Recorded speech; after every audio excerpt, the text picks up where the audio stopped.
Olá, amigos. Eu sou o pastor Elias Soares e estou passando por aqui para a gravação de mais um vídeo para o canal PR Elias Soares Oficial. No vídeo de hoje nós vamos tratar de um tema extremamente polêmico e um tema que tem tudo a ver com o mês de setembro, porque nós estamos vivendo o chamado Setembro Amarelo, que é o chamado setembro, o mês do suicídio. E por essa razão estaremos falando sobre este tema, um tema que a gente geralmente não quer falar sobre ele, porque é um tema triste, um tema tétrico, um tema que a gente não tem realmente muita vontade de falar sobre o assunto por conta da sua complexidade. A bem da verdade é isso. E hoje nós estaremos falando sobre o porquê pastores se suicidam. E não somente pastores, cristãos de um modo geral. E eu estou falando de pastores e cristãos porque, fora do arraial cristão e evangélico, o número do suicídio é incontável. De acordo com as últimas pesquisas, cerca de 800 mil pessoas se suicidam em todo o mundo. Bom, este é um número alarmante, diga-se de passagem. 800 mil pessoas. Agora, o que levam essas pessoas ao suicídio? Mas, especificamente, o que leva um pastor, um homem, um sacerdote, alguém que foi escolhido por Deus para aconselhar, para livrar as pessoas deste momento tão triste, a também dar cabo à sua própria vida. Por que um cristão tem que se suicidar? Existem algumas razões? Bom, para falar sobre isso, nós estaremos lendo a palavra de Deus e a minha convidada também é a minha filha, Abigail Soares. Muito bem. Olá, pessoal. É um prazer estar aqui de volta e com um tema tão complexo, como meu pai propriamente disse, né? Mas estamos aqui a fim de poder ajudar e trazer até esperança àqueles que, por algum momento da vida, não encontram mais alegria de viver. Então, eu creio que esse vídeo, com certeza, poderá te ajudar. E se você não for o caso, talvez você seja a pessoa, a portadora da bênção de alguém para que essa outra pessoa que talvez pense no suicídio não cometa. E você pode ser uma fonte de bênção. Bom, nós estaremos tratando deste assunto não de forma exaustiva, até porque no próximo mês eu também estarei falando num congresso apologético na cidade de Santos, e um dos temas que nós estaremos abordando neste congresso apologético, Natanael Rinaldi, lá na cidade de Santos, juntamente com outros amigos pastores, é justamente sobre este assunto, sobre o suicídio. E lá nós faremos uma abordagem um pouco, talvez mais acadêmica, não sei, uma abordagem um pouquinho diferente. Aqui nós vamos dar uma pincelada sobre este assunto e já quero de antemão dizer que o nosso objetivo aqui não é dizer se o suicida vai para o céu ou para o inferno. Nós queremos tratar do tema e apresentar, na presença de Deus, algumas dicas ou alguns conselhos para você que talvez esteja pensando em tomar essa atitude. Ou você que conhece alguém que já apresentou algum sintoma de um possível suicida. E eu quero que, debaixo da graça de Deus, no poder do Espírito Santo, possamos então estar oferecendo para você algum suporte, alguma orientação, a fim de que você desista e que você também possa oferecer, dar alguma dica para esta pessoa. Portanto, antes de nós darmos prosseguimento, eu quero convidar você para orarmos, para falarmos com Deus, a fim de que o Espírito Santo possa nos orientar, nos dar sabedoria e graça, para que aquilo que nós aqui tratarmos seja um momento de graça, um lenitivo para a sua alma, debaixo da orientação e da graça de nosso Senhor e Salvador Jesus Cristo. Oremos. Senhor nosso Deus e nosso Pai, mais uma vez estamos diante da Tua presença para Te louvar, bendizer e adorar, pela Tua fidelidade, graça, amor e misericórdia.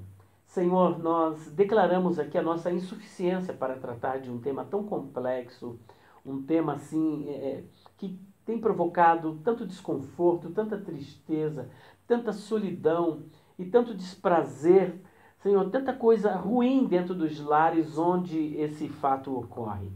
E é por isso que nós viemos aqui, Senhor, num gesto de total dependência de Ti.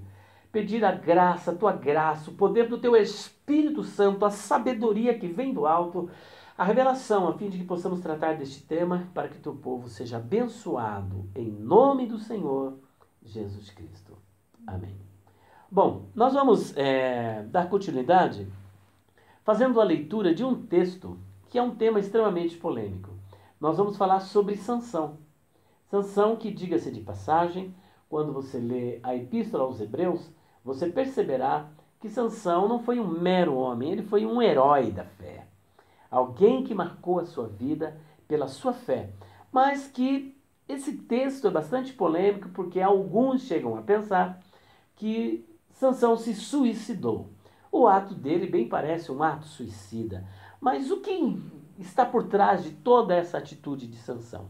Nós vamos fazer esta prévia e logo depois trabalhar alguma coisa a respeito do suicídio e alguns possíveis aconselhamentos. Eu convido você a fazermos a leitura no livro dos Juízes, capítulo 16, a partir do versículo de número 28 até o versículo de número 30. Assim está escrito: Então Sansão clamou ao Senhor e disse: Senhor Jeová, peço-te que te lembres de mim e esforça-me agora, só esta vez, ó Deus, para que de uma vez me vingue dos filisteus pelos meus 2 olhos. Abraçou-se, pois, Sansão com as 2 colunas do meio em que se sustinha a casa e arrimou-se sobre elas, com a sua mão direita uma e com a sua esquerda na outra. E disse Sansão: morra eu com os filisteus. E inclinou-se com força, e a casa caiu sobre os príncipes e sobre todo o povo que nela havia. E foram mais os mortos que matou na sua morte do que os que matara na sua vida. Bom, o tema aqui é extremamente polêmico. Será que Sansão se suicidou? Ele estava atravessando por algumas fases, como nós já logo na introdução dissemos, cerca de 800 mil pessoas, Abigail, se suicidam todos os anos. Inclusive, existe um site que corrija-me aqui se eu estiver errado na pronúncia. O nome desse site é Worldometers. Worldometers. E ele mostra em tempo real a quantidade de pessoas que nascem, as que morrem, as que se suicidam e várias outras coisas que ocorrem com o ser humano. Esse site ele apresenta em tempo real. Basta você dar um Google, Worldometers. Eu vou colocar o link aqui para você. Na descrição, o link mesmo, né? Pois é, e pode colocar também na descrição para que as pessoas possam acompanhar em tempo real. Você vai ver, entre aspas, pessoas morrendo a todo momento. E graças a Deus que maior é o número das pessoas que nascem do que as pessoas que morrem. Então está havendo no mundo uma chamada explosão demográfica. Então veja que mais de 800 mil pessoas se suicidam todo ano. E os motivos são vários. As causas. Por exemplo, o desafio, como aquele da baleia azul, né? Isso. Que foi muito comum entre os adolescentes, principalmente nessa fase, nessa fase escolar. Então, principalmente para o adolescente que está nessa fase de desenvolvimento, na busca pela identidade, muitas das vezes, ao se ver pressionado com a pressão do grupo, ou até mesmo com problemas familiares e problemas internos, ele acaba encontrando até mesmo um refúgio nesses jogos. E é onde pessoas malignas realmente, do mal, incentivam ainda mais. Incentivam muito mais, porque como essas pessoas estão na fase de desenvolvimento, então para eles aparentemente é apenas uma brincadeira, até uma questão de desafio, uma questão de... Um problema de identidade, né? Porque a pessoa quer realmente se projetar e mostrar que ela é. Exatamente. Então, para poder mostrar que... Exatamente, para poder provar que é alguma coisa, então eu te desafio a fazer tal coisa. E, infelizmente, muitos adolescentes, muitos jovens acabaram entrando nesse ambiente tétrico e acabaram suicidando, né? Tirando a sua própria vida. Então as causas são várias, são desafio, decepção amorosa, não vamos aqui entrar no detalhe de cada uma, né? Sim. Vergonha, rejeição, orgulho, vaidade, soberba, exaltação, falta de esperança. Né? Uma das coisas do suicida... A própria depressão, né, em si também. Depressão, a falta de Deus. Outros por dívida, vergonha. Pessoas que tinham uma posição muito elevada, no fim acabam falindo e pela vergonha, às vezes de encarar a família e dizer que não é mais aquilo, a pessoa acaba tirando a sua própria vida. Frustração, traição, como casos que eu já presenciei, inclusive na década de 80, o que havia de suicídio ali no centro da cidade, principalmente no viaduto do Chá, quase todos os dias tinha um corpo estendido lá embaixo, no asfalto, pessoas que haviam se jogado do viaduto. Ainda mais culpa, é um outro problema, a culpa, às vezes a pessoa cometeu algo tão terrível que ela fala, para quem eu vou dizer isso? Ela não se perdoa por aquilo que fez, então ela prefere, com medo de encarar a realidade, a verdade, a vergonha, pessoa de uma probidade e de um caráter ilibado, e de repente ela vai se deparar diante de uma situação em que todos vão ver que ela não é aquilo ali. Então, para não encarar as pessoas, a pessoa acaba caindo nesse problema do suicídio, entrando pelo caminho, prefere tirar a sua vida do que encarar o problema e continuar vivendo e superar a situação. Então, existe ainda a opressão demoníaca, porque a psicologia vai sempre estar oferecendo como causa questões da psicologia, da depressão, mas existem também, porque existe um componente espiritual, onde Satanás vai se aproveitar de alguns momentos para realmente pressionar essa pessoa para tomar essa atitude tão terrível diante de Deus. Lançando pensamentos suicidas, né, oferecendo até oportunidades, né, então... por que muitas pessoas acabam até mesmo se suicidando na linha do trem, né? Ali eu creio que o inimigo vem acabar atingindo a mente daquela pessoa e, por que você não se joga, né? Então, realmente, há um componente espiritual, é muito forte falar sobre isso, mas é a realidade. É como já disse alguém, o suicida não quer matar a si mesmo, ele quer matar a sua dor. Sim, porque é que tantos jovens, né, ao se deparar com essa doença realmente mental, não doença mental no sentido de, sabe, algo da nascença, mas doença mental no sentido de doença emocional, sabe? A pessoa não se encontra bem consigo mesmo. Então, uma das maneiras que o jovem muitas vezes encontra alívio, né, para poder camuflar a dor, eles acabam se autoflagelando, se cortando, né, como se isso pudesse aliviar um pouco mais, né? Verdade, então já temos aí depressão, esgotamento espiritual e também o chamado remorso, como é o caso de Judas Iscariotes. Sim. Nós temos vários casos de suicídios na Bíblia. Agora, nós estamos falando aqui das pessoas de um modo geral, mas um pastor, alguém que foi chamado por Deus, escolhido por Deus, como disse Jeremias, e vos darei pastores, segundo o meu coração, que vos apacente com sabedoria e com inteligência. Alguém que foi chamado por Deus, cheio do Espírito Santo, digamos assim, que conhece a palavra de Deus e foi chamado para orientar pessoas, para viver, para preparar a igreja para o arrebatamento. De repente, ele mesmo toma essa atitude de tirar a sua própria vida.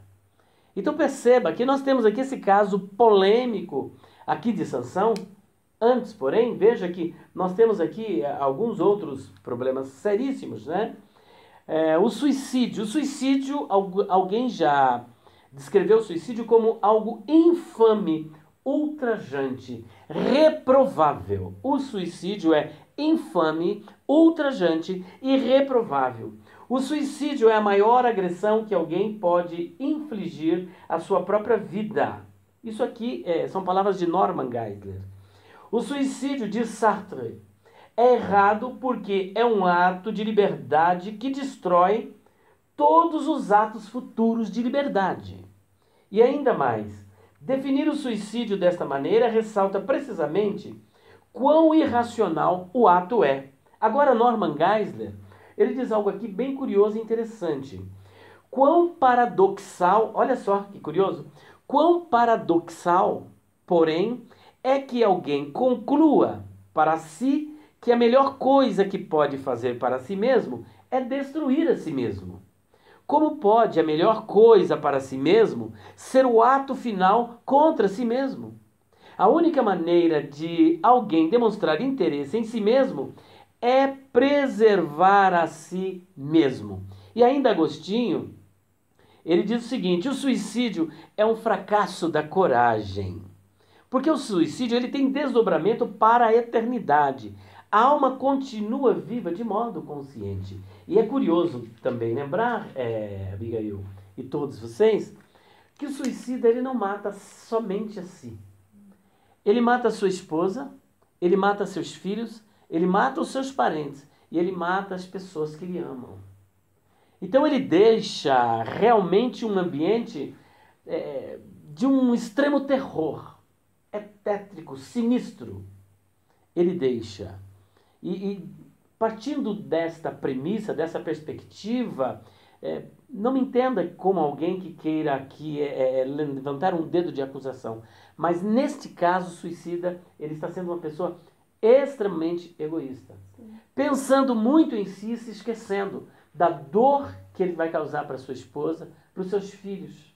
O pai, por exemplo, que deu uma bronca no filho, e depois o filho foi lá e se suicidou, como é que esse pai vai ficar? Falei, ele se suicidou por causa da bronca que eu dei nele. Veja o peso que ele vai carregar. E da mesma sorte o filho, a mulher. E será que a culpa que esta família vai carregar, será que ele se suicidou por minha causa? Será que fomos nós o peso, a causa do seu suicídio? Então o suicida, ele precisa pensar, a pessoa que está pensando melhor em se suicidar, ele precisa pensar nas pessoas também que ele está deixando. O sofrimento, a angústia, a dor, a culpa. E será que essas pessoas também, por falta de um suporte espiritual e de conhecimento, e às vezes de uma força espiritual mesmo, não vão talvez também acabar fazendo o mesmo que o pai fez? Ou que alguém fez, sentindo-se culpado? Exatamente, é como no caso de Saul, né? Saul, nos seus últimos momentos, ele toma aquela atitude, se mata, e o garoto que estava ali com ele, seu pajem de arma, ao ver que o seu senhor, né, se matou, se suicidou, ele falou: qual que é a razão de eu viver? Eu sirvo ao meu senhor, tudo que a minha vida se resume a servi-lo. Se eu não estou vendo mais meu senhor, qual é a minha razão de viver? Ou seja, o suicídio de Saul acabou motivando o suicídio do jovem, do pajem de armas. Então, além de pensar na sua vida espiritual, pense também nas pessoas que você está deixando. Mas vamos lá, Sansão, afinal de contas, foi um suicídio ou foi uma baixa de guerra? É comum pensarmos que no caso de Sansão não foi um suicídio, porque Sansão, de qualquer forma, ele ia morrer. Porque ele estava ali para divertir aquela turba gritante, ululante, que estavam se divertindo com ele, que já estava cego, dominado e agindo como se fosse um burro ali dentro daquele lugar e exaltando uma divindade pagã chamada Dagon. E Sansão viu naquele momento, porque não podemos nos esquecer que hoje ainda estava aqui refletindo com a minha filha e ontem também refleti com a minha esposa sobre a vida de Sansão. Sansão ele foi escolhido por Deus como um juiz e libertador de Israel. Então ele era um libertador. Ele viveu no período da judicatura. E, em resposta ao clamor do povo, Deus levanta Sansão para libertar o povo. Sansão, mesmo cego, mesmo dominado dentro daquele templo, que tinha milhares de pessoas, ele ainda estava em guerra. A guerra não havia acabado, por quê? Porque o herói estava vivo. O general estava vivo. O juiz estava vivo. E Sansão vê naquele momento uma oportunidade não somente para se vingar dos seus olhos, mas também para pôr fim àquela situação. Porque os filisteus já dominavam Israel cerca de 40 anos. 40 anos dominando Israel. E Sansão governou aquele povo por 20 anos. E a Bíblia diz que ele matou mais gente na sua morte do que na sua própria vida. E ele trouxe libertação para o povo, porque eu creio que ali dentro havia os sacerdotes de Baal, havia os reis, governadores, príncipes, a elite militar. Como não estar num ambiente em que o meu maior inimigo se encontra num estado de humilhação, como é que eu não vou festejar, né? Então toda elite, e todos eles morreram. Então foi o melhor momento para trazer a vitória total, porque jamais ele conseguiria reunir todos os cabeças, os cérebros militares dos filisteus. Estavam todos ali para festejar. E é naquele momento que ele diz... Ele encontra uma oportunidade. E olha só que interessante. Ele não foi ali, não, eu vou tirar a minha vida aqui, apenas, não, eu vou acabar com esse povo aqui. Simplesmente, olha o que ele diz. Então Sansão clamou ao Senhor, olha só. E disse, Senhor Jeová, peço-te que te lembres de mim e esforça-me agora só esta vez. Ó Deus, para que de uma vez me vingue dos filisteus pelos meus 2 olhos.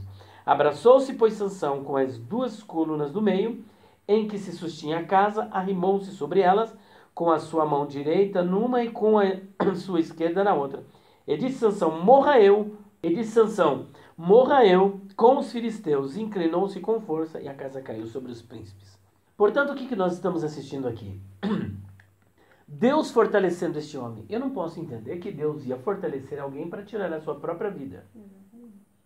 Eu não posso entender que esse homem estaria se suicidando como alguém com medo, como alguém covarde, e depois ser colocado na galeria dos heróis da fé. Então aqui foi um ato de fé dele no último momento, porque o Senhor sempre o fortalecia. O Espírito do Senhor vinha sobre ele. E o que ele estava pedindo? Que apesar da sua desobediência, porque não podemos perder isso de vista, porque ele está nessa situação por desobediência, por revelar algo que ele não poderia ter revelado. Era um grande líder que, infelizmente, ele quebrou o voto de Nazireu. Então veja que por trás do suicídio sempre tem outros... Existem uma razão, outros componentes. Existem na Bíblia cerca de 5 ou 6 casos de suicídio. E se nós formos analisar cada um deles, existe uma razão que eu não quero tratar aqui, mas uma dessas, por exemplo, Sansão está aqui nessa situação, não é porque Deus quis que ele tivesse essa situação, mas por um ato de desobediência da parte dele. Eu vou até além, não só por desobediência, mas até por orgulho. Porque se a gente for analisar cada tentativa de Dalila, Sansão estava ali, sabe, tipo, se achando, não, imagina, eu vou conseguir. Brincou, né? Conseguir. Ele brincou. Ele brincou, então nesse ato de brincadeira levou ele ao orgulho, que o orgulho precede a ruína e a altivez do espírito a queda. Então, provar para a mulher que ele a amava. Então é brincar com o pecado, brincar com a tentação. Aqui houve o que nós chamamos de tática de exaustão de Satanás. Pouco a pouco ele vai minando as suas forças e aí ocorre o que ocorreu. Bom, a conclusão que nós chegamos, e que não é apenas minha, vários outros teólogos também entendem, que o que aconteceu aqui foi uma baixa de guerra. Ele estava em batalha, ele estava em guerra, e o que houve aqui foi uma baixa de guerra. Mas a pergunta continua, por que muitos pastores se suicidam? Eu trouxe aqui algumas causas do porquê pastores se suicidam, algumas causas. É claro que nós não vamos aqui esgotar todas as causas, né? Mas, em primeiro lugar, nós vamos trabalhar a questão sobre a vida pastoral, o ativismo ministerial. Tem pastores que parece que se esquecem, né?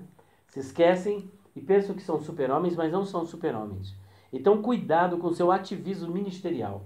Tem pastores que acabam trazendo uma amante, que é a igreja, esquece da família, esquece da esposa. Esquece até que é um ser humano. Que é um ser humano.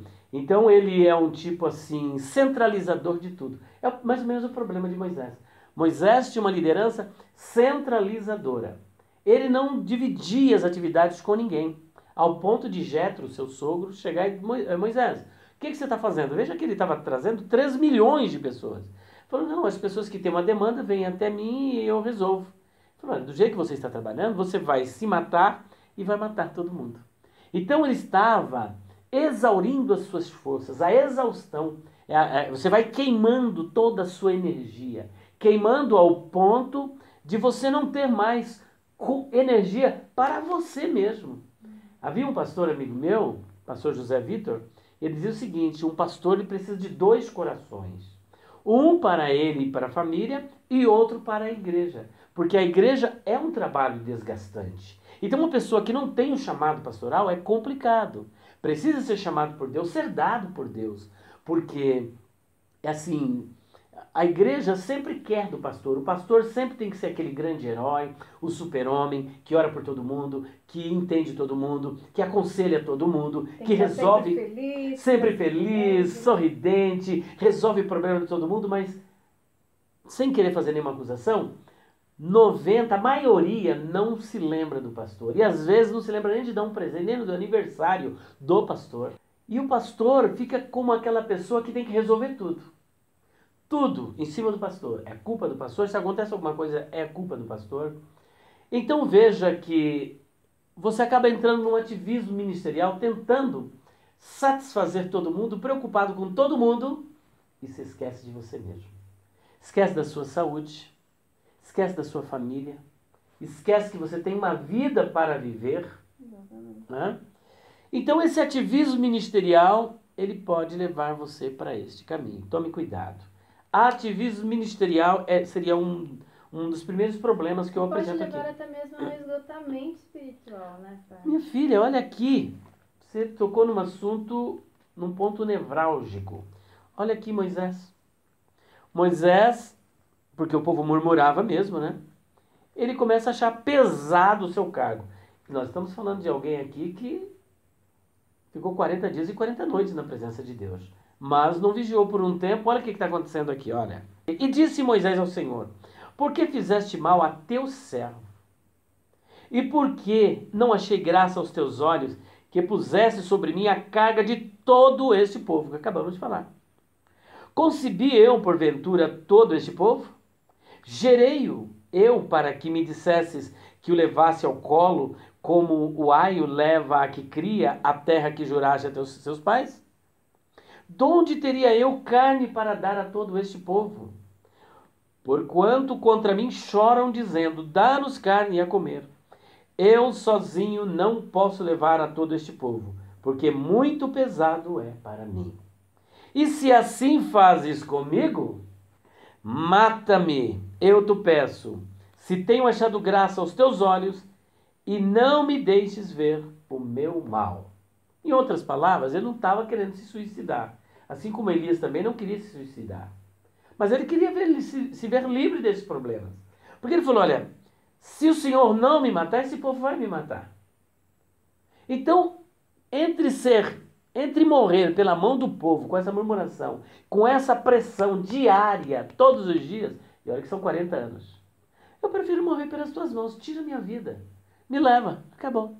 Então perceba que esse homem não chegou a querer o suicídio, mas desejou que o Senhor o levasse antes, para não morrer pela mão do povo que não dava para ele paz. Então perceba que aqui houve em Moisés um grande ativismo ministerial. E como é que Deus solucionou o problema?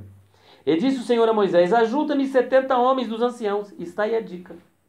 Não tenha uma liderança centralizadora. Confie no seu grupo. O verdadeiro líder confia nos seus liderados. E se você não acha que... Porque é aquela questão de líder, né? Ninguém consegue fazer como eu faço. Ele não diz isso, mas é como se ele fosse a última bolacha do pacote, a última Coca-Cola do deserto. É aquele perfeccionismo exacerbado. Se eu não fizer, não vai sair deste jeito. Então Moisés, o que ocorre? Deus, ele traz a solução para Moisés. Falou: Moisés, não dá para você levar sozinho. Ele, então, prepara 70 homens para ajudar Moisés. Então veja, onde não há conselhos, os projetos saem vãos. Então é importante que você tenha uma equipe. Você prepare um corpo de obreiros, pessoas que juntamente, e não somente para te ajudar, mas pessoas para continuar. Quantos ministérios acabam porque o líder sobre o qual as pessoas estavam alicerçadas, digamos assim, faleceu e o ministério acaba. Todo aquele projeto lindo acaba. Por quê? talvez esse líder não preparou pessoas para continuar. Mas em se tratando de suicídio, em que você tenha que abrir mão do ativismo ministerial e dessa liderança centralizadora, é importante que, antes que isso bata a sua porta, que essa vontade bata, prepare líderes a fim de que você possa ter tempo para respirar, que a sua família respire, sinta que tem um pai, não só um pastor, mas um pai dentro de casa. A mulher saiba que ela tem um companheiro, um amigo, um marido dentro de casa. Você vai ver como a carga ela será muito mais leve e fácil de você carregar. Porque as férias, né? Justamente, né? Fundamental. Fundamental. De vez em quando. Não é pecado tirar férias, não. Tá? É verdade. Inclusive a esposa, né? Que... Assim. Então, continuando, o Senhor o ajudou. Agora aqui, ativismo ministerial é um. Outro, formalismo. O problema do formalismo. O formalismo é o que eu estava comentando hoje com a minha filha. Eu não quero uma leitura bíblica apenas formal. Você levanta pela manhã, eu tenho que ler a Bíblia. Eu tenho que orar. Quando você chega a esse ponto é porque você perdeu o prazer. Você está vendo a Bíblia com outros olhos. Não como a boca de Deus falando com você. Porque a Bíblia é o único livro em que o autor está presente quando nós estamos lendo. Então leia a Bíblia como um livro em que quando você o abre, Deus está ali presente conversando com você, ministrando na sua vida, intimidade, as profundezas. Certa vez eu disse para Deus, falei, Senhor, eu não quero ler a sua palavra desse jeito, não. Fechei o livro. Eu quero que o Senhor, na leitura devocional, possa descortinar os tesouros e revelar para mim o seu coração. Não é o que está lá escrito em Salmo 119, desvenda os meus olhos. 119, versículo 18, né? Desvenda os meus olhos para que eu enxergue as maravilhas da tua lei. Gente, precisa ser algo prazeroso, em que você chora, em que você se alegra, em que não dá vontade de parar. Você lê um texto, aquele texto te leva a outro, e a outro, e a outro, e a outro, e você percebe que a Bíblia é um grande quebra-cabeça, onde o Espírito Santo, naquele momento, começa a unir as partes e fala, meu Deus, ó profundidade das riquezas, tanto da sabedoria como do conhecimento de Deus, quão insondáveis são os teus juízos, os teus conselhos. Gente, que gostoso, que alegria! Como o salmista disse, o meu coração ferve com palavras doces. Meu coração ferve com a palavra. Ó, quão doces são as tuas palavras ao meu paladar, e elas são mais doces do que o mel à minha boca. Coisa linda. Ainda mais, orar por orar, não. Ore como um momento em que um momento de adoração, de louvor, de entrega, de agradecimento, de ação de graças. Bendiz a minha alma ao Senhor, de gratidão, uma oração de gratidão a Deus, não apenas como uma oração de petição, me dá, me dá, me dá. Exatamente, porque é um relacionamento, né? Então, você, pastor, por exemplo, não chega na sua esposa e fala, eu quero isso, eu quero aquilo, esposa, obrigada por isso, obrigada por aquilo. Não, é um relacionamento. Há uma intimidade, algo mais relacionado a isso. Então, veja a oração como um canal de comunicação entre você e Deus, onde vocês dialogam. Você não só pede, mas você também ouve. Então, um momento de comunhão, algo prazeroso e não formal, apenas para dizer, eu sou um pastor que oro, eu sou um pastor que leio a Bíblia, eu tenho livros. Não. Que isso seja algo que faça parte da sua vida, seja uma extensão de você mesmo. Porque é assim, por exemplo, você não pede para o braço, né? O braço está aqui em você para te auxiliar. Então, oração e leitura bíblica tem que fazer parte, uma extensão do seu corpo. É como alguém que dirige. Enquanto você não entender que o carro é a extensão do seu corpo, você não está dirigindo bem. Ou o ar que você respira. Né? Justamente. É isso aí. Como o ar que você respira. Então, tem que ser algo natural. Algo muito natural, né? Ainda mais, ir à igreja não pode ser um peso. Exercer o seu pastorado. Quantas pessoas estão desanimadas? Ninguém me reconhece. E aí vai ficando desanimado, sentindo desprestigiado. Porque ninguém reconhece. O seu reconhecimento maior é do Senhor. Então faça algo para Deus. Já pensou se Paulo fosse pensar assim? Basta ler 1 Coríntios capítulo 4, versículos 9 até o versículo 13. O que este homem realmente passava por causa do Evangelho, segundo os Coríntios também, né? Depois, se você quiser, você pode fazer essa leitura, segundo os Coríntios 11, a partir do versículo 23. Então não vamos viver no piloto automático, esse é um dos problemas. Ainda mais, nós vimos aqui Moisés, pastores que são fracos, e quem não é fraco, né? Querendo parecer forte. Paulo, pelo contrário, o que ele disse? Quando penso que sou fraco, aí é que eu sou forte. Então a fraqueza, você demonstrar fraqueza é bonito. Porque você tem que demonstrar para Deus aquilo que você realmente é. Você pode enganar qualquer pessoa mostrando que você é um super-herói, sabendo que você não é. Mas Deus você não pode enganar. Então pastores que estão fracos precisam parecer que estão fortes para não dar demonstração de fraqueza para as ovelhas. O que vão pensar de mim? E com isso você vai se acabando, se estressando, se angustiando, se deprimindo para mostrar para os outros. Então você não é um super-herói. Faça como Moisés, Senhor, sozinho não dá para carregar. Se for para eu continuar, me mata. Então ele abre o coração. Jó abriu o coração. Jeremias abriu o coração. Paulo abriu o coração, pedindo para que o Senhor tirasse aquele espinho da carne dele. E demonstra também em Romanos capítulo 7, que o bem que ele queria fazer não conseguia, mas o mal estava com ele. E ele naquela luta ele vence, porque no final, no versículo 25, ele diz, mas graças a Deus por Jesus Cristo. Quando chega em Gálatas 5, 2:20, ele diz, já estou crucificado com Cristo. Ele vence e vivo. Não mais eu, mas Cristo vive em mim. É muito importante que o pastor ele não ande de tanque vazio, você esteja sempre se renovando. Não viva de glórias do passado, de avivamentos do passado. Quantos pastores vivem de avivamentos do passado? E depois o que ocorre? Ele vai viver num piloto automático. Ah, porque em tal época, ah, porque há 10 anos, ah, porque há 20 anos. Há 20 anos. Não, renove sempre, enche o tanque. Muitos pastores vivem de glórias do passado, de unções do passado, de poder do passado, de pregações do passado, e corremos o risco de ficar revivendo o saudosismo. Ai, porque na minha época, ai, não. A renovação ela é constante. Olha o que Paulo diz para Timóteo. Tu, pois, meu filho, fortifica-te na graça que há em Cristo Jesus.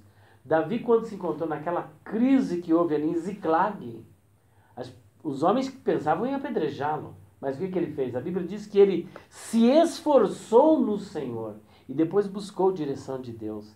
Então, se encha do Espírito, não vos embriagueis com vinho, em que há contenda, mas se encha do Espírito.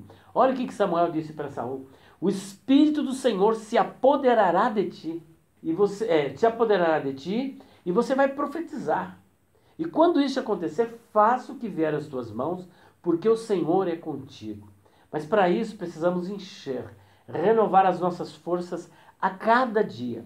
Nenhum pastor tem motivo suficiente, biblicamente falando, para tirar a sua própria vida.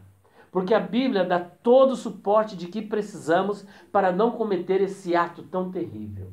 Olha o que está escrito em 1 Coríntios 10, 12.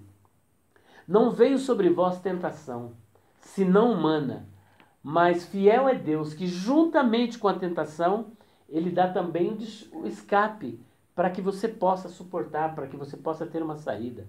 Lançando sobre Ele toda a vossa ansiedade, que Ele terá cuidado de vós.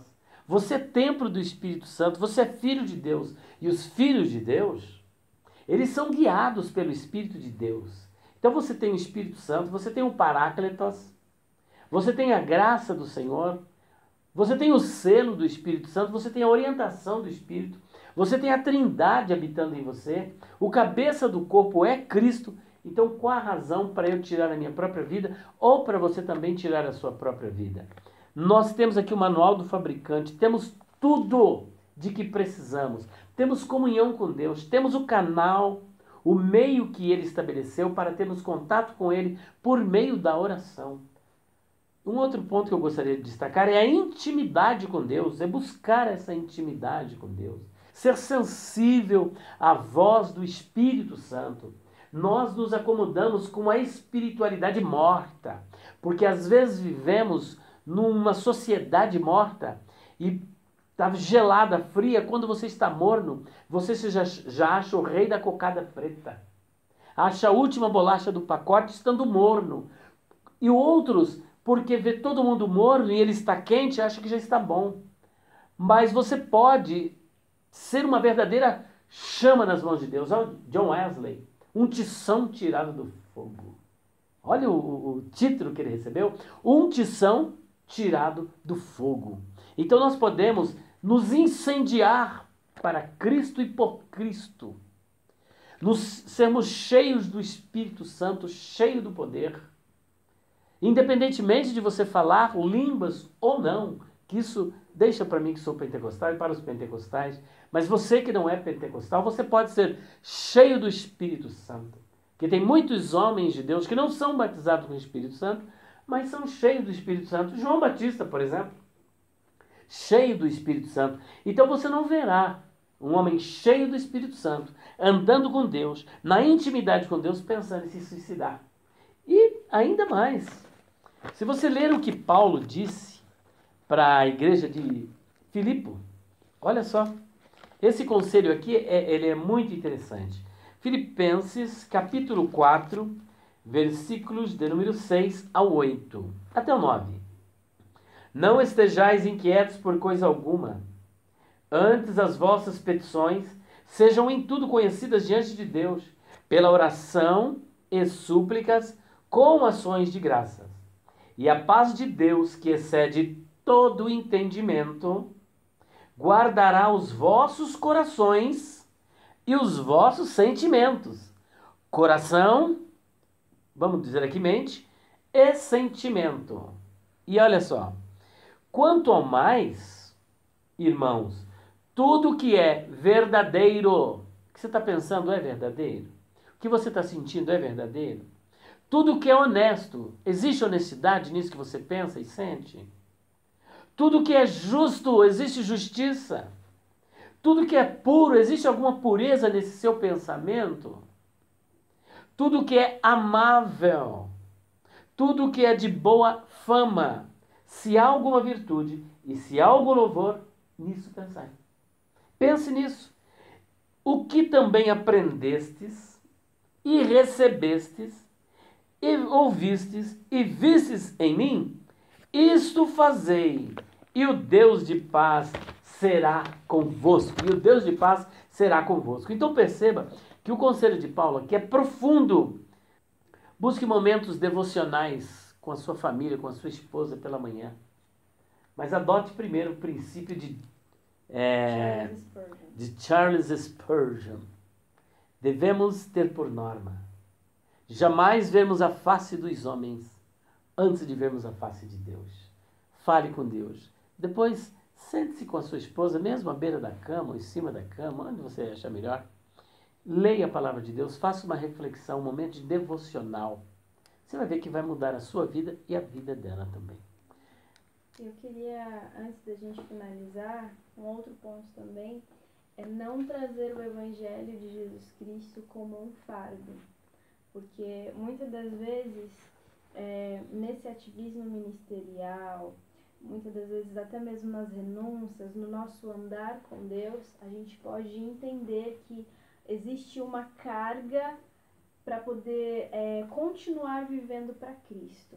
Então, a gente acaba com o tempo encarando isso como um peso, como um fardo.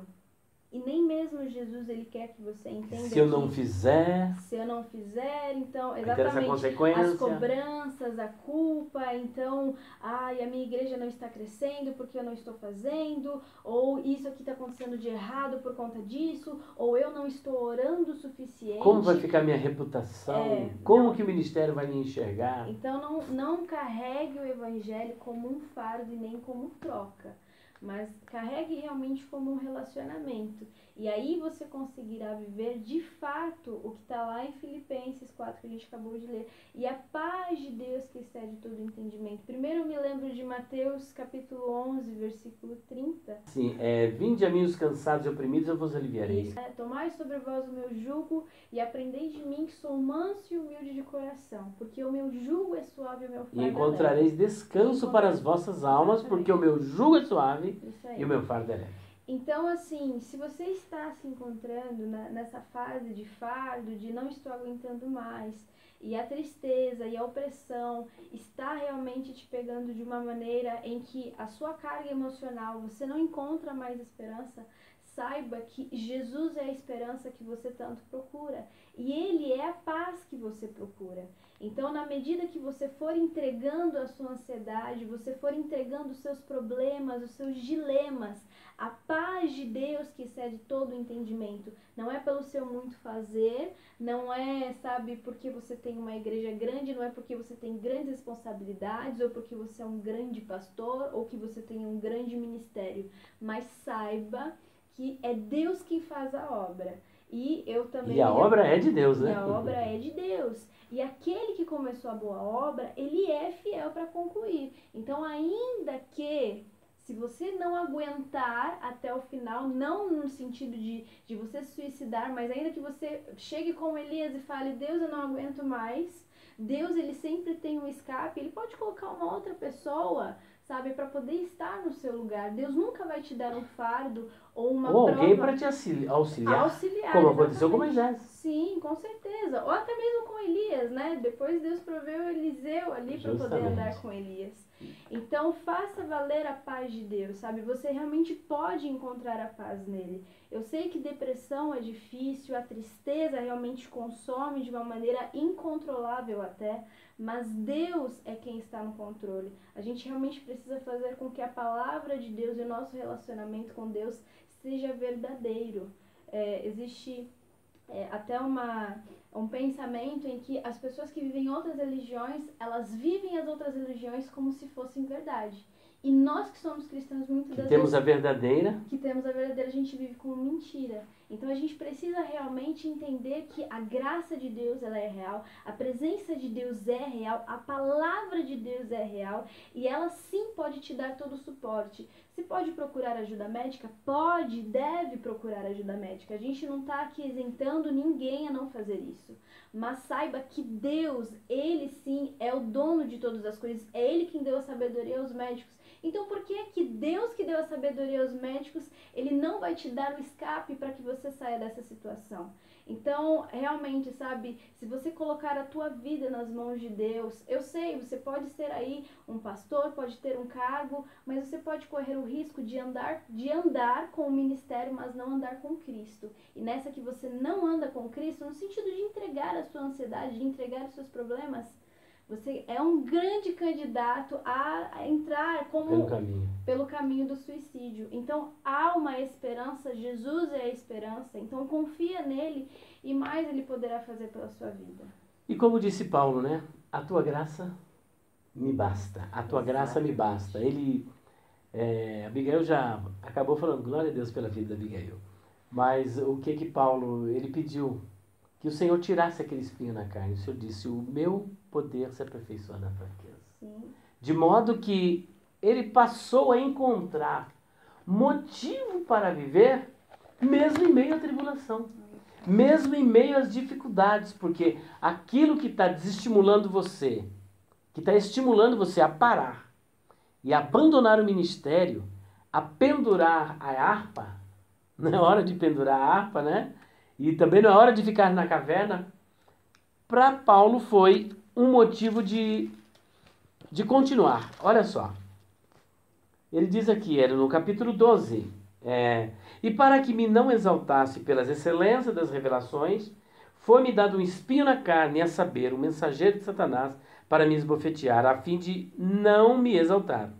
Acerca do qual 3 vezes orei ao Senhor, para que se desviasse de mim. E disse-me, a minha graça te basta, porque o meu poder se aperfeiçoa na fraqueza. Olha só o que Paulo diz agora.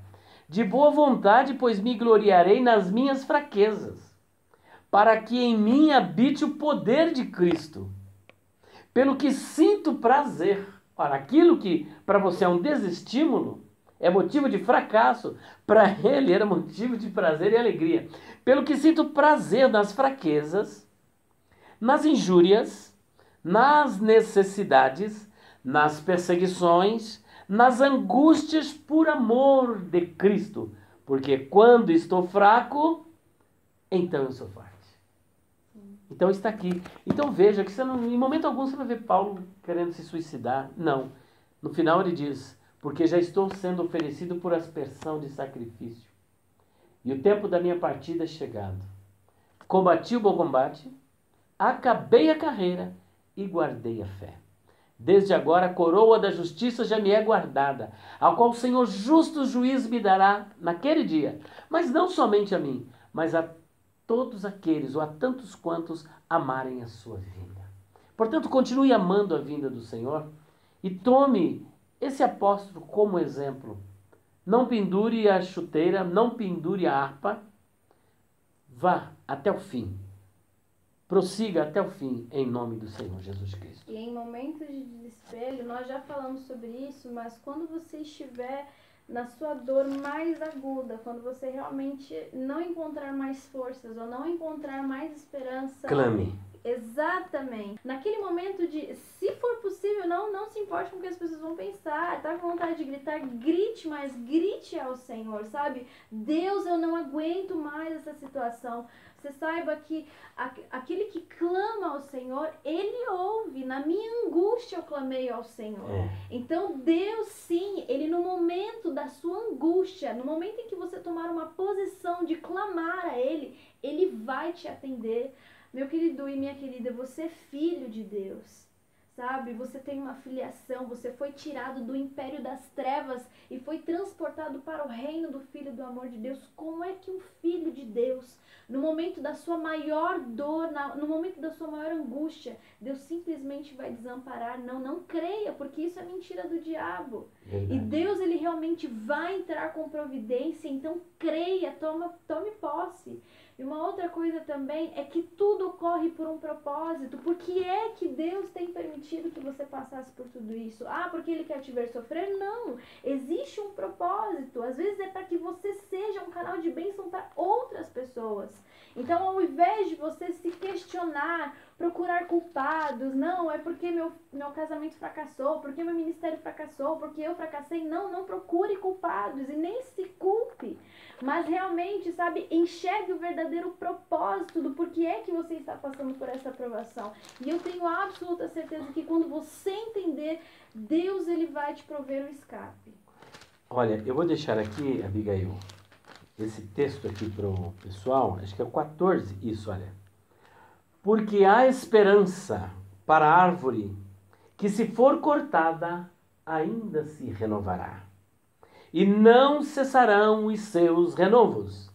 Se envelhecer na terra a sua raiz, e morrer o seu tronco no pó, ao cheiro das águas brotará, e dará ramos como a planta. E ainda Isaías, para a gente finalizar, que senão vai ficar comprido demais, está escrito assim, olha, não sabes, Isaías 40, lá eu li Jó 14, 7 em diante. E aqui Isaías 40, 28.